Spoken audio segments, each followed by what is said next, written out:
The camera tools in Toon Boom Storyboard Pro offer a really ridiculously easy way to move and animate the layers.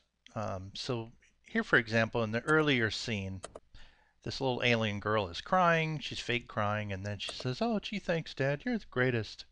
And in this scene, she goes walking out of screen, and her dad makes a comment. But if we want to actually see her walking off screen to help with an animatic, we can use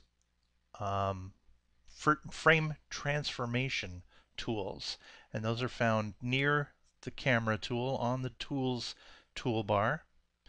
When you're planning on animating a layer using these first frame transformation tool and the last frame transformation tool, when you're planning on doing that, just be aware that it's going to animate everything that is on that layer. So for that reason, you may want to isolate certain objects. So this is stuff we covered in the layers section, but it seems good to go over it now. What I will do is select the item that I want to move and put it on its own layer by using the selection tool, selecting that thing that I want to have moving all by itself. I go to cut. I will then go to create a new layer by pressing that.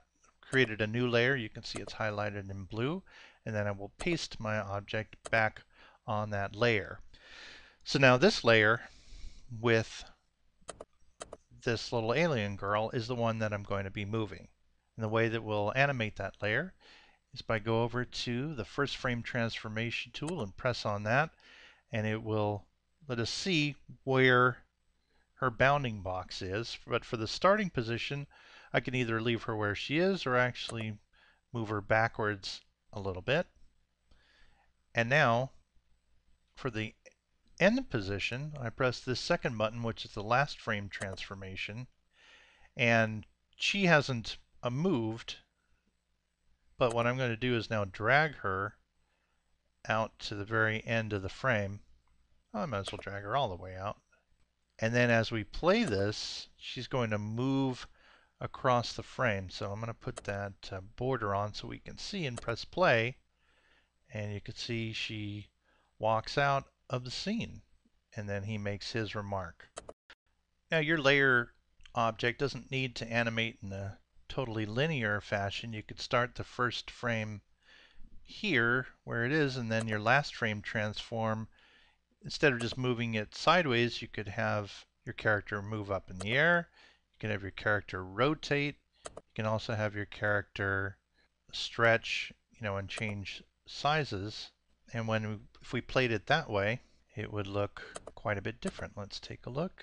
And now when she walks off, she grows and moves. So you can see it's a transforming tool that you can use for a number of different effects. You can also use the timing options here for ease in and ease out, holding the start and holding the end.